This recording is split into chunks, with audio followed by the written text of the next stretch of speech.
जेव्हा एकांत वेळ असेल, एकांत, बाहेरचा आवाज काहीच नाही, हा एकांत. आणि एक अंतरातला एकांत. बाहेरचा एकांत ज्यावेळेला होतो त्यावेळेला बाहेरचा विक्षेप संपतो, पण ध्यानाला बसल्यानंतर आतले उर्मी सुरू होतात ना, उठतात ना. म्हणून तिथे सांगितलं की मग तेथे आपण एकाग्र अंतःकरण करून सद्गुरु स्मरण अनुभविले. शिष्यासाठी सद्गुरु हे सर्वस्व असतात पारमार्थिक दृष्टीने.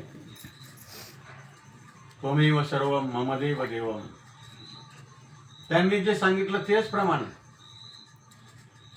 बाकीच्यांचं ऐकू पण नाही, बाकीच्यांच्या बरोबर बोलू नाही, आणि त्यांचं काय चाललंय ते सुद्धा पाहू नये.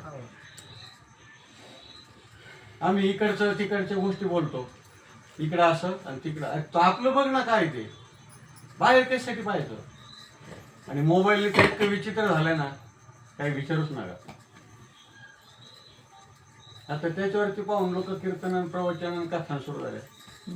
हे सगळं डुप्लिकेट डेकोरेशन. महाराजांना हे डेकोरेशन आवडत नाही, कोणत्याही साधूला पण आवडत नाही ते.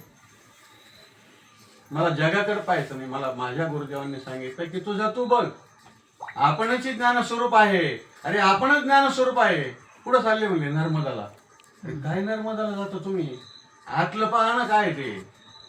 लोक म्हणतील तसं आपले गुरुपुत्र सुद्धा खूप आहेत, भरकटत ते चालले तिकडं. गुरुला सोडून सगळं. बाबांचं एक वाक्य लक्षात ठेवा, गुरुचं पटत नाही, गुरुला सोडून सगळ्याचं पटत. आणि ज्याला गुरुचं पटलं ना, तो गुरूंना सोडूनच राहत नाही.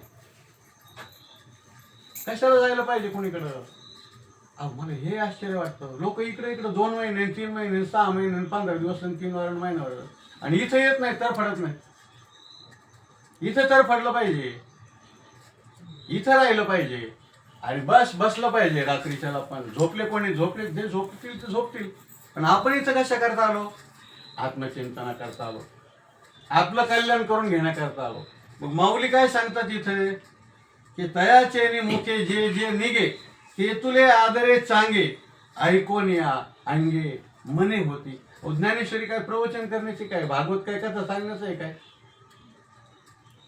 होण्याचं आहे? मग रंगनाथ महाराज परभणीकरांचं वाक्य रंगनाथ बाबा सांगायचे ते आठवतात. महाराज लोक सांगायले, आम्ही ऐकायलो, आणि करायले कोण? कोणीच नाही. आणि असंच चाललंय सगळं. काय उपयोग आहे त्याचा? कशासाठी जायचं कीर्तनाला? कशासाठी जायचं प्रवचनाला? कशासाठी प्रवचन करायचं? प्रवचन करायचं म्हणजे दुसऱ्याला सांगण्यासाठी नाही करायचं. माझंच मला उपदेश झाला पाहिजे. श्रोतीनं मानावा खेद, मी आपुल्या मनाशी केला बोध. आत्मसाक्षात्कारात करता, स्वहिता करता मी बोलतो, तेव्हा त्यांच्या मुखामधून जे निघालं काय आहे ते. माऊली ज्ञानोबारायांनी 18व्या अध्यायामध्ये म्हटलं, सूर्य कोणाकरता उगवतो? आहे की नाही? कोणाकरता उगवतो सूर्य? तुमच्या आमच्या करता? माऊलींचं उत्तर काय वेगळं असेल. सूर्य विकासिनी कमला आहेत ना, तर सूर्य विकसित झाला नाही तर ती कमळ मिटूनच राहतील, ती उमलणार. त्यांच्या करता सूर्य उगवतो म्हटले. मावळ विश्व घासू व्हिडिओ काढायचा. आपल्याला अर्थशी तात्पर्य. तसं श्री गुरूंनी शिष्याला जे सांगितलं, किंवा चकोर पक्षी, आम्ही चकोर हरी चंद्रमा, आम्ही कला तू पौर्णिमा, निवृत्ती चातक इच्छित आहे, हरी लागी वरती पाहे. बस. तो चातक पक्षी जमिनीवरचं पाणी पितो, समुद्राचं, नदीचं नाही, कुठलंच पाणी पित नाही तो. बस एक थेंब उठा, एक थेंब जरी पडला त्याचा तरी तो तृप्त होतो. तसं गुरुमुखातून आलेलं परंपरेने, आदिनाथापासून तर आपल्यापर्यंत अतूट परंपरेने आलेला आहे. आपण तिथं का स्थिर होऊ नये? आपण कोणाचं ऐकावं आणि कशासाठी ऐकावं? ज्याला आपलं सोयीत करून घ्यायचं ना ते सांगितलं. हिताहित देखती आणि कणवा घेपती पुसोनी शीन हरिती आणि देती सुख.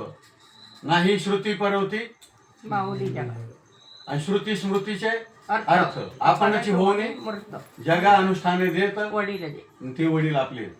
आणि ही वडिलांची परंपरा आहे आपली. आपणच स्वतः श्रुती स्मृती मूर्त आहे.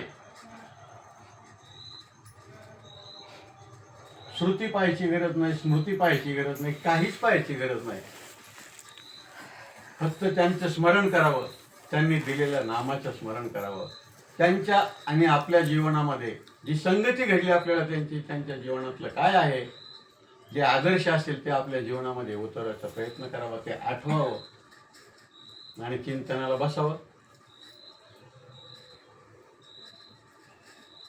तयाचेनी मुखे जे निघे ते तुलेने आदरे चांगे.